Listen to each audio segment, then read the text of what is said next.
अगर किसी विशाल और जटिल देश की आत्मा को मतलब सिर्फ एक पन्ने पर उतारना हो तो वो पन्ना आखिर कैसा दिखेगा? ये एक बहुत ही मुश्किल काम लगता है ना?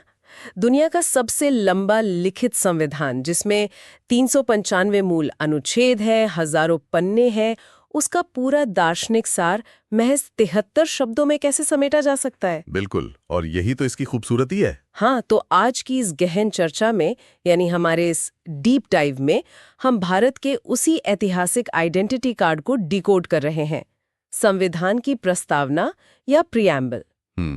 प्रसिद्ध न्यायविद N.A. पालकीवाला ने इसे संविधान का पहचान पत्र कहा था, लेकिन मुझे लगता है एक कानूनी दस्तावेज से इतर ये एक राष्ट्र का खुद से किया गया वादा भी है। एकदम सही कहा आपने। और देखिए, ये वादा किसी वैक्यूम में या शून्य में नहीं किया गया था। मतलब इसका कोई ऐतिहासिक आधार था। हाँ बिल्कुल। अगर हम वैश्विक इतिहास को देखें तो अमेरिकी संविधान पहला था जिसने अपनी शुरुआत एक प्रस्तावना से की थी, वही मशहूर वी द पीपल वाला वाक्य। अच्छा, तो हमने वहां से प्रेरणा जरूर ली, लेकिन भारत के परिप्रेक्ष्य में ये केवल एक पश्चिमी परंपरा की नकल नहीं थी। ये सदियों के औपनिवेशिक शासन और जो स्वतंत्रता का हमारा लंबा संघर्ष था ना, उसका एक निचोड़ था। एक गहरे विभाजित समाज को एक सूत्र में पिरोने की कोशिश। जी, ये सिर्फ संविधान का पहला पन्ना नहीं है, मैं कहूँगा ये वो लेंस है जिससे पूरे संविधान को पढ़ा जाना चाहिए। तो ये दार्शनिक खाका आखिर तैयार कैसे हुआ? मतलब 1950 में जब संविधान लागू हुआ तब तक तो परिस्थितियां काफी बदल चुकी थी। हाँ, काफी उथल-पुथल थी उस वक्त। तो जब 1946 में संविधान सभा पहली बार बैठी तो उनके सामने कोई तय रोड मैप तो था नहीं। उस खालीपन को कैसे भरा गया? इस शून्य को भरने का काम किया पंडित जवाहरलाल नेहरू ने। हमें 13 दिसंबर 1946 के उस ऐतिहासिक दिन पर वापस जाना होगा, जब देश विभाजन के मुहाने पर खड़ा था। बिल्कुल। सांप्रदायिक तनाव चरम पर था, सैकड़ों रियासतें अपने भविष्य को लेकर असमंजस में थीं। ऐसे भारी तनाव के बीच नेहरू जी ने संविधान सभा में उद्देश्य प्रस्ताव, जिसे हम ऑब्जेक्टिव्स रेजोल्यूशन कहते हैं, वो पेश किया। तो यही आगे चलकर प्रस्तावना बना? जी हाँ, ये दस्तावेज सिर्फ कानूनी अनुच्छेदों का ड्राफ्ट नहीं था, ये एक वैचारिक घोषणा पत्र था।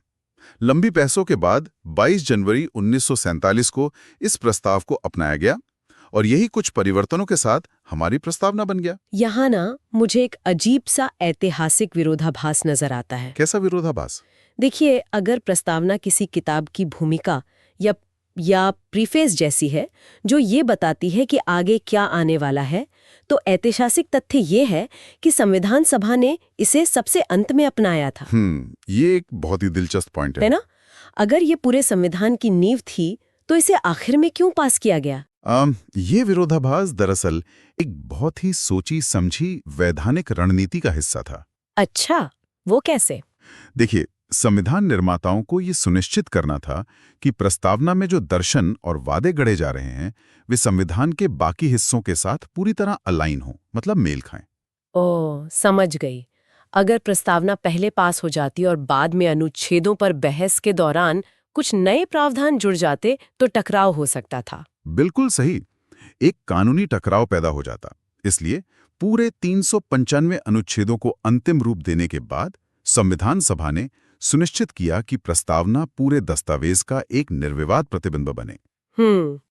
इसीलिए इसे अपनाने की तिथि 26 नवंबर 1949 है, जो प्रस्तावना के अंत में लिखी गई है।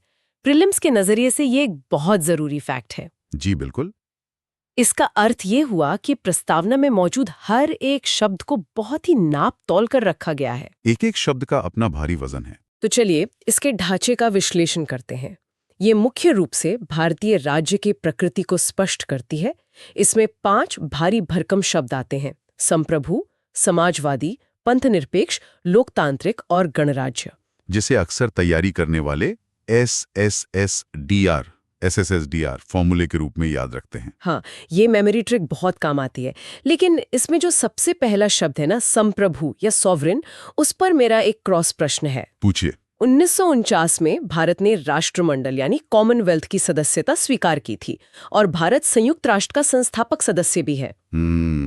तो क्या अंतर्राष्ट्रीय संधियों और संस्थाओं से बंधे होने के कारण तकनीकी रूप से हमारी संप्रभुता सीमित नहीं हो जाती? देखिए, सतही तौर पर देखने पर यह तर्क वाजिब लग सकता है। हाँ, क्योंकि आप किसी भारी संस्था के नियम मान रहे हैं। लेकिन अंतर्राष्ट्रीय कानून और संवैधानिक संप्रभुता के सिद्धांत के अनुसार ये सदस्यता भारत की संप्रभुता को रत्ती भर भी कम नहीं करती। अच्छा, वो कैसे? संप्रभु होने का मूल अर्थ है कि राज्य के ऊपर कोई और सर्वोच्च सत्ता नहीं है। जब भारत कॉमनवेल्थ का सदस्य बना तो वो किसी ब्रिटिश ताज के अधीन नहीं हुआ, वो अपनी मर्जी से एक अंतर्राष्ट्रीय समूह का हिस्सा बना, जिसे पंडित नेहरू ने मुक्त जुड़ाव या फ्री एसोसिएशन कहा था। बिल्कुल। संप्रभुता का कड़ा प्रमाण यह है कि भारत जब चाहे बिना किसी बाहरी दबाव के इन संस्थाओं से बाहर आ सकता है। तो संप्रभुता वाला हिस्सा तो स्पष्ट है।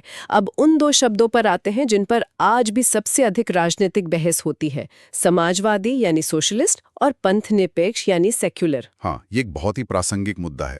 हम सब जानते हैं कि मूल संविधान में ये शब्द नहीं थे। इन्हें 1976 में आपातकाल के उस विवादास्पद दौर में 42वें संविधान संशोधन के जरिए जोड़ा गया। जी, 42वां संशोधन। अब सवाल ये है कि अगर संविधान निर्माता सच में भारत को समाजवादी और पंथ निरपेक्ष बनाना चाहते थे तो उन्होंने 1950 में ही इन शब्दों को क्यों नहीं लिखा? ये एक बेहद तार्किक सवाल है। दरअसल डॉक्टर B.R. अम्बेडकर का स्पष्ट मानना था कि संविधान का काम समाज के ऊपर कोई विशिष्ट आर्थिक या सामाजिक ढांचा थोपना नहीं है। मतलब वो चाहते थे कि आने वाली सरकारें खुद तय करें। हाँ, वे चाहते थे कि समय की मांग के अनुसार नीतियां बने, लेकिन इसका मतलब ये कतई नहीं था कि मूल संविधान में समाजवादी या पंथ निरपेक्ष मूल्य नदारद थे। यानी वे मूल्य पहले से ही अनुच्छेदों में छिपे हुए थे। बिल्कुल। आप राज्य के नीति निर्देशक तत्वों यानी DPSP को देखें। अनुच्छेद 39 धन और उत्पादन के साधनों के संकेंद्रण को रोकने की बात करता है, जो कि अपने आप में समाजवाद का ही एक रूप है। ठीक कहा। इसी तरह भाग 3 में अनुच्छेद 25 से 28 तक धार्मिक स्वतंत्रता का मौलिक अधिकार स्पष्ट रूप से मौजूद था, जो पंथ निरपेक्षता का आधार है। तो फिर 1976 में इन्हें अलग से क्यों जोड़ा गया? 70 के दशक में जो राजनीतिक उथल-पुथल थी, उसमें तत्कालीन सरकार अपनी नीतियों को एक स्पष्ट वैचारिक दिशा देना चाहती थी। इसलिए इन अंतर्निहित भावनाओं को बस एक स्पष्ट शब्दावली दे दी गई। लेकिन यहाँ एक और पेच है। भारत का जो समाजवाद है वो सोवियत संघ के साम्यवादी समाजवाद से तो बिल्कुल अलग है ना? जमीन आसमान का फर्क है। साम्यवादी समाजवाद में सब कुछ सरकार के नियंत्रण में होता है और निजी संपत्ति खत्म कर दी जाती है। हाँ, स्टेट कंट्रोल। लेकिन भारत ने वो रास्ता नहीं चुना। भारत का समाजवाद लोकतांत्रिक समाजवाद है। सुप्रीम कोर्ट ने भी स्पष्ट किया है कि हमारा मॉडल मार्क्सवाद और गांधीवाद का एक अनूठा मिश्रण है, जिसका झुकाव गांधीवादी विचारधारा की ओर अधिक है। बिल्कुल। यहाँ मिश्रित अर्थव्यवस्था है, जहाँ पब्लिक और प्राइवेट सेक्टर साथ साथ काम करते हैं। और 1991 के उदारीकरण यानी LPG रिफॉर्म्स के बाद तो ये स्वरूप और भी अधिक लचीला हो गया है। और अगर हम सेक्युलरिज्म की बात करें तो वो भी तो पश्चिमी देशों के मॉडल से काफी अलग नजर आता है। पश्चिमी मॉडल, खासकर फ्रांस या अमेरिका में, राज्य और धर्म के बीच एक सख्त दीवार होती है, जिसे वाटर टाइट कंपार्टमेंट कहते हैं। राज्य धर्म के मामले में पूरी तरह तटस्थ रहता है। क्या भारत में ऐसा है? नहीं, भारत की स्थिति बहुत अलग है। भारतीय पंथ निरपेक्षता एक सकारात्मक अवधारणा है। सकारात्मक मतलब पॉजिटिव सेक्युलरिज्म? जी। भारत जैसे गहरे धार्मिक और बहुलवादी समाज में राज्य धर्म से पूरी तरह आंखें नहीं मूंद सकता। भारतीय राज्य का अपना कोई आधिकारिक धर्म नहीं है, लेकिन वो देश के सभी धर्मों को समान दर्जा और संरक्षण देता है और जरूरत पड़ने पर हस्तक्षेप भी करता है। बिल्कुल, जैसे छुआछूत का खात्मा करना या हिंदू धार्मिक संस्थाओं को सभी वर्गों के लिए खोलना। ये सकारात्मक जुड़ाव ही भारतीय मॉडल की असली ताकत है। ये एक बहुत ही सूक्ष्म लेकिन महत्वपूर्ण अंतर है जो मेंस परीक्षा के उत्तरों में बहुत काम आ सकता है। निश्चित रूप से। अब राज्य की प्रकृति के आखिरी दो आयामों पर बात करते हैं, लोकतांत्रिक और गणराज्य। लोकतंत्र तो स्पष्ट है, प्रतिनिधि लोकतंत्र है, लेकिन रिपब्लिक या गणराज्य होने का क्या गहरा निहितार्थ है? देखिए, 1950 में भारत का गणराज्य बनना एक शांत लेकिन बेहद क्रांतिकारी कदम था, खासकर एक ऐसे देश के लिए जिसका इतिहास राजा महाराजाओं और अंग्रेजों के अधीन रहा हो। सही कहा।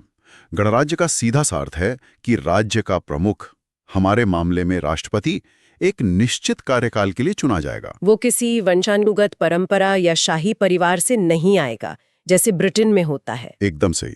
और इसका सबसे बड़ा सामाजिक निहितार्थ ये है कि देश में कोई भी प्रिविलेज्ड क्लास यानी विशेषाधिकार प्राप्त वर्ग नहीं होगा। एक आम नागरिक भी सर्वोच्च पद तक पहुंच सकता है। ये सदियों पुरानी सामंती सोच पर एक सीधा प्रहार था। जी बिल्कुल। ये सामंती सोच पर प्रहार वाली बात ना प्रस्तावना के अगले हिस्से यानी संविधान के उद्देश्यों को समझने के लिए एक बहुत अच्छी जमीन तैयार करती है। जो कि इसके लक्ष्य हैं। हाँ, लक्ष्य हैं न्याय, स्वतंत्रता, समानता और बंधुत्व। मुझे इन आदर्शों को समझने के लिए एक ट्राइपॉड यानी 3 पैरों वाले स्टूल की एनालॉजी बहुत सटीक लगती है। ट्राइपॉड वाली एनालॉजी थोड़ा समझाइए। देखिए, स्वतंत्रता, समानता और बंधुत्व, लिबर्टी, इक्वालिटी, फ्रेटर्निटी की इस ट्रिनिटी को आप एक ट्राइपॉड समझें। अगर आप इसमें से एक भी पैर हटा दें तो पूरा ढांचा भरभरा कर गिर जाएगा। अरे वाह, ये एकदम यथार्थवादी उदाहरण है। संविधान सभा में डॉक्टर अंबेडकर ने भी अपने अंतिम भाषण में यही चेतावनी दी थी कि सामाजिक लोकतंत्र के बिना राजनीतिक लोकतंत्र जीवित नहीं रह सकता। बिल्कुल, उन्होंने स्पष्ट कहा था कि स्वतंत्रता को समानता से अलग नहीं किया जा सकता। जरा सोचिए, अगर हम सिर्फ स्वतंत्रता दे दें लेकिन समानता न दें तो क्या होगा? तो समाज के कुछ ताकतवर लोग संसाधनों पर कब्जा कर लेंगे। हाँ, और बहुसंख्यक आबादी हाशिए पर चली जाएगी।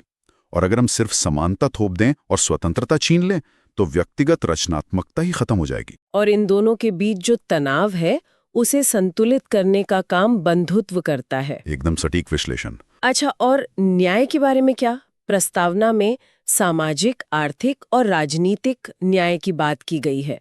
यहाँ शब्दों का क्रम मुझे काफी दिलचस्प लगता है। क्रम?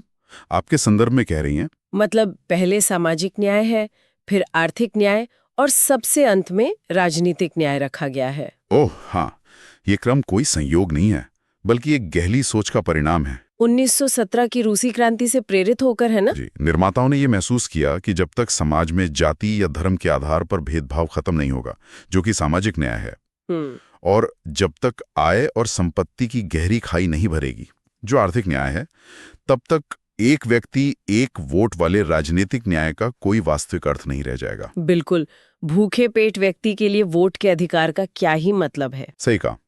और जब हम सामाजिक और आर्थिक न्याय को मिला लेते हैं तो उससे जो अवधारणा बनती है उसे वितरणात्मक न्याय या डिस्ट्रीब्यूटिव जस्टिस कहा जाता है, जो आज भी मॉडर्न गवर्नेंस का सबसे बड़ा लक्ष्य है। जी। अच्छा, स्वतंत्रता, समानता और बंधुत्व के विचार तो फ्रांसीसी क्रांति से लिए गए हैं, लेकिन एक शब्द जो मुझे थोड़ा अमूर्त मतलब एब्स्ट्रैक्ट लगता है वो है बंधुत्व या फ्रेटर्निटी, भाईचारे की भावना। हाँ, लेकिन भारत जैसे विशाल देश में जहाँ इतनी भाषाएं हैं, जातियां हैं, वहाँ महज एक कानूनी दस्तावेज भाईचारे की भावना कैसे पैदा कर सकता है? ये सच है कि कानून सीधे तौर पर भावनाएं पैदा नहीं कर सकता, लेकिन वो एक संस्थागत ढांचा जरूर दे सकता है। जैसे कि सिंगल सिटीजनशिप, एकल नागरिकता। अमेरिका की तरह यहाँ राज्यों की अलग नागरिकता नहीं है। हाँ, हम सब बस भारतीय नागरिक हैं। इसके अलावा बाद में अनुच्छेद 51A के तहत जो मौलिक कर्तव्य जोड़े गए, वे भी नागरिकों से समरसता की भावना का निर्माण करने की अपेक्षा करते हैं। और प्रस्तावना स्पष्ट करती है कि ये बंधुत्व 2 चीजें सुनिश्चित करेगा: व्यक्ति की गरिमा और राष्ट्र की एकता और अखंडता। बिल्कुल। देखिए, ये सब दार्शनिक स्तर पर तो बहुत शानदार लगता है, लेकिन अब इस चर्चा को थोड़ा कानूनी पचड़ों की तरफ ले चलते हैं। चलिए कोर्टरूम बैटल्स की बात करते हैं। हाँ, अगर प्रस्तावना में ये शानदार वादे लिखे हैं तो क्या कल को कोई आम नागरिक इन वादों को आधार बनाकर सीधे सुप्रीम कोर्ट जा सकता है? मतलब सरकार पर मुकदमा कर दे? हाँ, क्या कोई कह सकता है कि संविधान मुझे आर्थिक न्याय देने में विफल रहा है, इसलिए मैं सरकार पर केस कर रही हूँ? यहीं से न्यायपालिका के गलियारों में लंबी कानूनी लड़ाइयों की शुरुआत होती है। लेकिन आपके सवाल का सीधा जवाब है नहीं। नहीं, क्यों? क्योंकि प्रस्तावना की प्रकृति गैर न्यायोचित यानी नॉन जस्टिशिएबल है। इसका मतलब है कि इसके प्रावधानों को अदालत के जरिए सीधे तौर पर लागू नहीं कराया जा सकता। मतलब ये विधायिका की शक्ति का स्रोत नहीं है? नहीं, और ना ही ये विधायिका की शक्तियों पर कोई रोक लगाती है। असली शक्ति मूल अनुच्छेदों में है। तो अगर इसे अदालत में सीधे लागू ही नहीं किया जा सकता तो फिर प्रस्तावना को लेकर दशकों तक इतने बड़े-बड़े केस क्यों लड़े गए? क्योंकि व्याख्या का संकट था। जैसे 1960 का बेरूबारी यूनियन केस।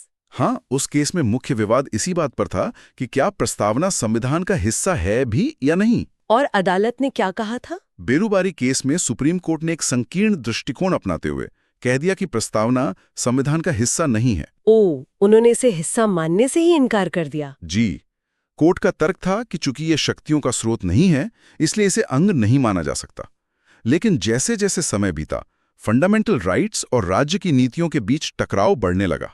और तब आता है 1973 का ऐतिहासिक केशवानंद भारती केस। भारतीय न्याय के इतिहास का सबसे बड़ा मोड़। इस केस में सुप्रीम कोर्ट को अपनी वैचारिक दिशा बदलने की आवश्यकता महसूस हुई। तो अदालत ने ठीक क्या तर्क दिया जिससे पिछला फैसला पलट गया? 13 जजों के ऐतिहासिक बेंच ने संविधान सभा के इतिहास का अध्ययन किया।